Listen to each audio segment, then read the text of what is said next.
for the Susan Taylor Podcast, where we discuss the yoga of mind, medicine, and healing. Author of Feeling Good Matters, Sexual Radiance, and the Vital Energy Program, Dr. Taylor imparts authentic knowledge and practical tools that inspire, educate, and empower us to be a healing force for positive change. So join us and take your life and our planet to the next level.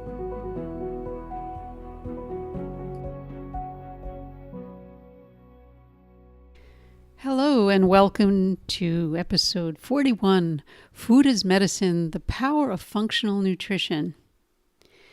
Just as functional medicine approaches the body from the perspective of treating the root cause of disease, functional nutrition looks at the foundational way that food affects your body at the cellular level, using food as your medicine. If you recall, in one of our earlier podcasts, I talked about superfoods. Well, we got some inquiries, and in this podcast, I'll answer the following questions from our listeners. Do foods have a therapeutic effect? And when did the trend start? And can you please give us some research to back up the claims? So I'm going to cover all of them today, but I'd like to get started with a bit of history. The tenet, let food be thy medicine and medicine be thy food, was embraced about 2,500 years ago by Hippocrates, the father of medicine.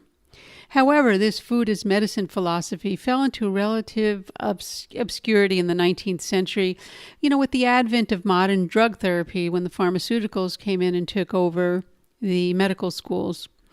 In the 1900s, the important role of diet in disease prevention and health promotion came to the forefront once again. There was a turnaround in the 1900s.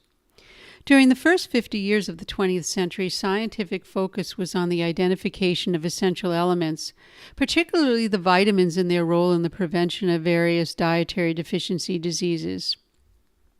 And that emphasis on nutrient deficiencies, or what we call undernutrition, really shifted dramatically. However, during the 1970s, when diseases linked, we went into that excess of overnutrition, and that became the major public health concern. People were overeating, but I go a little step further in my thinking is, people are overeating because there was a lot of sugar and salt put in the food, which aggravated and changed the appetite, or the things that would normally suppress our appetite. And that's another story for another time. But I also think that all the chemicals that were put in the food changed people's ability to burn off fat, and people started becoming obese. I think all of that comes from a real metabolic perspective rather than someone just can't control their appetite. I think it's much more than that.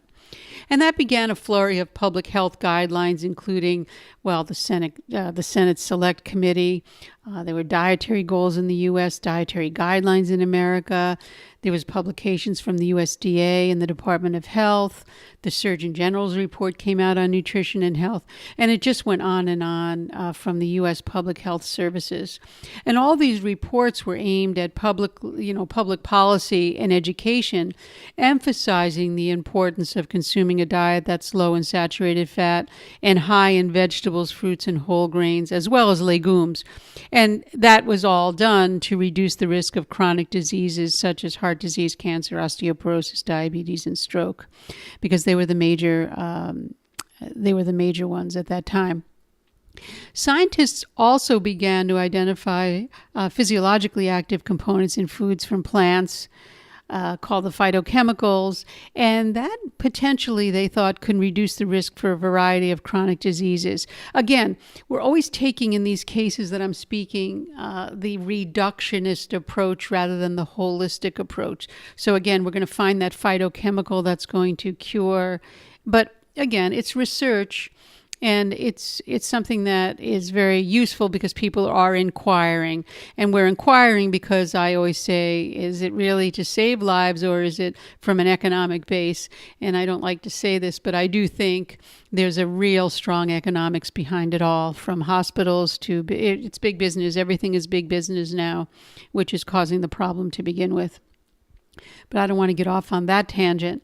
So the events that we're talking about with the phytochemicals, they were all the events that we're talking about with chronic diseases, etc., coupled with the aging health-conscious population, changes in food regulations, numerous technological advances came around, and that's what started the introduction of health-promoting products And it started around in the 1990s when, as I mentioned, scientists were identifying these physiologically active compounds, the phytonutrients, and we're in a culture that never wants to age or die. So that just made it really ripe for the marketplace to create a new trend called functional foods. And I'm coupling that with functional nutrition because functional nutrition uses functional foods. By using food as your medicine, you can positively influence your cells, prevent and treat illness. We know that. And it'll have a huge impact on how you feel. Remember, feeling good matters. That's my motto and in my book. And I did that for a reason. I had one of my close friends was or is a nurse practitioner in psychiatry. And she always used to say, feeling good does matter. And it's so true. Feeling good matters. If you don't feel good, you can't live a joyful, prosperous life, and you don't have freedom and fulfillment. Everything goes with the ability, and I'm not talking feeling good necessarily just physically, although physically is very important because remember, the mind and body are one and they go hand in hand. Okay, let's turn back to when we use food as medicine. We really want to take a handle on the concept of functional foods because functional foods can be considered those that are whole, fortified, enriched, and enhanced foods, and they provide health benefits that go beyond the provisional essential nutrients, the vitamins and minerals, when they're consumed, especially when we're consumed with a balanced diet. Linking the consumption of functional foods or food ingredients with health claims should be based on sound scientific evidence. It's the research, with a gold standard being it has to be replicated, randomized, placebo-controlled, and of course, intervention trials in human subjects. Those that are in research or in medicine who are listening to this, they probably we kind of throw that out because really if somebody feels good and they're eating well and they're healthy, we don't need a scientific study to say, well, if I eat fresh blueberries versus canned blueberries, I'm going to feel better. Most people would know the difference. However, not all foods on the market today that are claimed to be functional foods, and I mentioned this in that last podcast, are supported by enough solid data to merit such claims. And again, claims are made. We don't need the data necessarily, but people are also claiming certain things. And is that an emotional response, placebo, or does it really work? I go back to what works for some won't work for others. And if it works for you, go for it. Don't wait for a study to come out. Follow your gut instinct. And I always go back to the gut. Follow it. If it feels right to you, do it. Don't let anyone else design how you should feel. It's all up to you. Well, that foods might provide therapeutic benefits is clearly not a new concept. In fact, humans have always been interested in food. The science of functional nutrition is actually the convergence of two major focuses in our lives: what we ingest and how we feel, in other words, our health, right?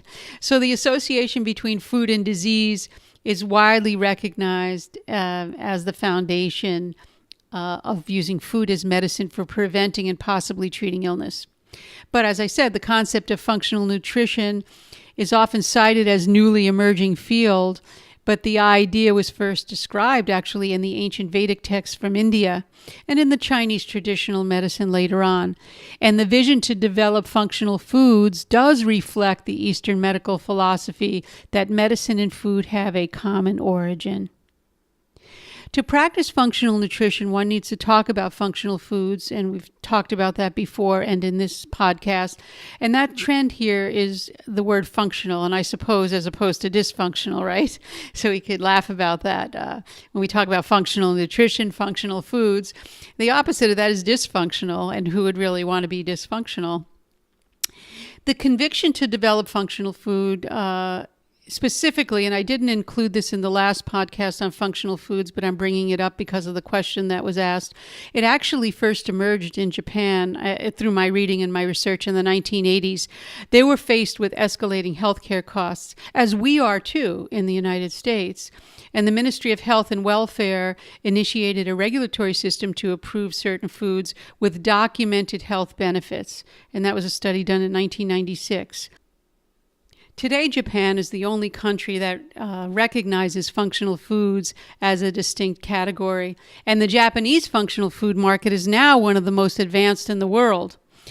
Known as Foods for specific health use, FOSHU, these are foods composed of functional ingredients that affect the structure and/or function of the body, and they're used to maintain or regulate specific health conditions, such as, the leader, of course, is GI health, gastrointestinal health, blood pressure, and blood cholesterol levels.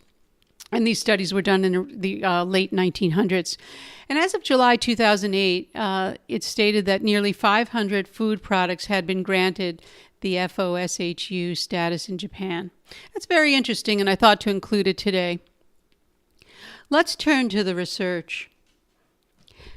Research indicates that disease prevention and surgical recovery do improve when it's supported by proper nutrition. However, medical practitioners are just learning that maybe there's a correlation, but there still is a void in the understanding of diet and nutrition. And those that do claim to know something are really relying on the facts and figures of research data. And keep in mind, as I always say, nourishment starts in the mind, but the body must be provided with good food. And good food, no matter what, is getting, it is getting more difficult to find good food because we have soil, seeds, harvesting, and storage techniques that are being used that don't actually give us optimal food. It is difficult to get, that's my point. So unsurprisingly, many people don't have optimal nutrition and are experiencing record levels of chronic diseases and are more likely to be treated with pharmaceuticals despite the availability of other less invasive things like food, exercise, other modalities. And they're also very highly effective options, but that's not usually the case. Research does support that chronic diseases account for the majority of health concerns in middle-aged and older populations, and many of these conditions respond well to nutritional interventions like risks of obesity, diabetes, hypertension, cardiovascular disease. They're strongly linked to lifestyle, especially dietary choices, and there's a lot of research to support that. When high-quality nutrition is applied effectively and consistently, it can prevent future chronic diseases, and this studies show that in adolescents. And it also helps to enhance cognition, which is the area that I'm very interested in people with dementia, improving outcomes in patients with GI conditions, and that's just to name a few. In 2018, a study in the Journal of Nutrition found that a wider implementation of plant-based diet, specifically they used the Mediterranean-style diet, that would lead to improved health outcomes. There's a variety of approaches that people are using for plant-based eating, from Mediterranean-type diets to vegetarian to vegan diets. Yet, despite even the strong body of evidence favoring these plant-based diets, including studies showing a willingness of the general public to really embrace them and use them, a lot of our medical protocols still don't stress the importance of plant-based diets as a first treatment with chronic illness. So it's something to really think about. We really have to go forward in a very strong way to make that happen. Reading the research leads one to conclude that using food as medicine, we need to focus on plant-based diet. That's my conclusion. Plant-based is the way to go. And what we really want to do, because they really aim to maximize the consumption of nutrient-dense plant foods, like, again, fruits, beans, peas, lentils, and nuts, and minimize processed foods, oils, animal foods, including dairy and eggs in many cases, not in all cases. Studies indicate that a Mediterranean diet rich in vegetables and fermented milk product is associated with greater microbial diversity. And again, we have to also think where are they coming from, because the soil, which I'll talk about in our next podcast, really is getting devoid of microbial diversity. And that's due to all the pesticides, herbicides, fungicides that are used in the soil. People don't even know that they're using it. I've heard people say, "Oh, I'm just going to spray." I found it. It said it was good, and they don't realize that it's actually killing the microbiome of the soil. But I'll talk about that in the next podcast. Well, moving on from chronic disease to diet, I'd like to move to cognition. for sure, because that's very important, and let food be our medicine with relation. What have we found in the research data for diet and cognition? Well, did you ever get brain fog from eating too much or the wrong kinds of foods?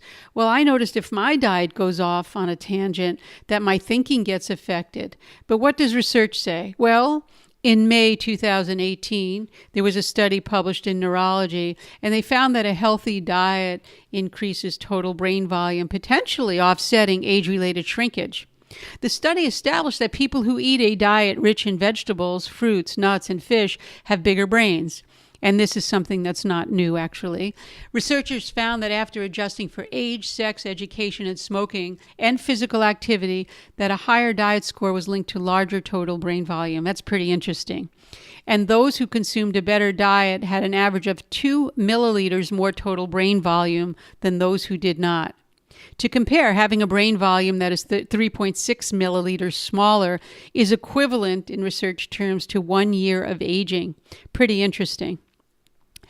A series of 6 articles that were appearing in the March 2018 issue of Journal of Gerontology in Series A, Biological Sciences and Medical Sciences found the correlation between the Mediterranean diet and healthy aging outcomes. And the new studies report on positive relationship between, again, the Mediterranean diet and physical and cognitive function.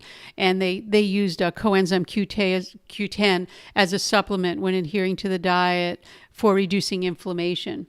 And if I turn to inflammation, just a couple of quick words on that. Inflammation, we know, is the marker and the manifestation of many diseases. It's fire that's gone out of hand. And in yoga science, we talk about, the Agni, the fire, which is not just the digestive fluids, it's also the light of awareness. So we know that inflammation is the marker for manifestation of many diseases. So our inflammatory biomarkers change with diet. For example, omega-3 fatty acids bring down that inflammation biomarker. I've seen in my own health by cutting out sugars and wheat products. I was diagnosed with extreme bone loss in my jaws, and I was thinking, gee, how could this be? And was told I had to have extra oral surgery to save my teeth. And I pondered this condition. I had to really ponder it because it's been ongoing for about, I would say, 20 years, slowly. And you keep doing it, but nothing ever gets done. Nothing, you keep treating, but there's never anything to go back. So when I gave it some real thought, I sat down and I said, you know what? Every time I would eat wheat in the U.S., not from Italy, I would always get an inflammatory feeling in my mouth. And I'm bringing this up because it was very exciting, and I brought it up to the oral surgeon, and they were totally surprised. They looked at me like I had 2 heads. And I brought it up to a few people, and they said, wow. So nobody even put the correlation together. Well, anyway, my gums would react, so I gave it up in addition to sweets. And I went back in 4 weeks because that was where they were going to schedule what I needed to have done. And on that second visit, the oral surgeon looked at me and said, what did you do? Your bone looks fantastic. All your bone has repaired itself. It's no longer going in the other direction. And I said I got off of wheat and sugar because I couldn't afford the dental bills. And that's exactly, the money, again, right? We're going back to economics that determined that, I better do something about this. I can't just keep going under these types of, implants and this plant and everything else. So what a coincidence, huh? Not sure if that would be the same for anyone else, but for me, it mattered. And it was enough for me, and it was sold on me to really monitor my diet. Even though I love bread, I love certain pastas, I'm very careful about where the wheat comes from. I don't care if it says organic. I care for where it comes from and what it does, because I have a condition that responds in a very negative way to that kind of, those kinds of wheats. So we could see how food can be thy medicine or thy poison, for that matter. When medicine, it may be used to effectively prevent and in many cases reverse chronic disease, as well as support general health and wellness. Well, that brings us to the end of this episode. And again, if you'd like to be notified weekly for new podcasts, please subscribe. The Susan Taylor Podcast is available on iTunes, Google Play, Stitcher, and TuneIn, and also on susantaylor.org. Click on the podcast and subscribe. Again, if you have any questions or comments or any feedback on any of these and you want to hear something, contact me at susantaylor.org. And thanks for listening, and until next time, remain calm.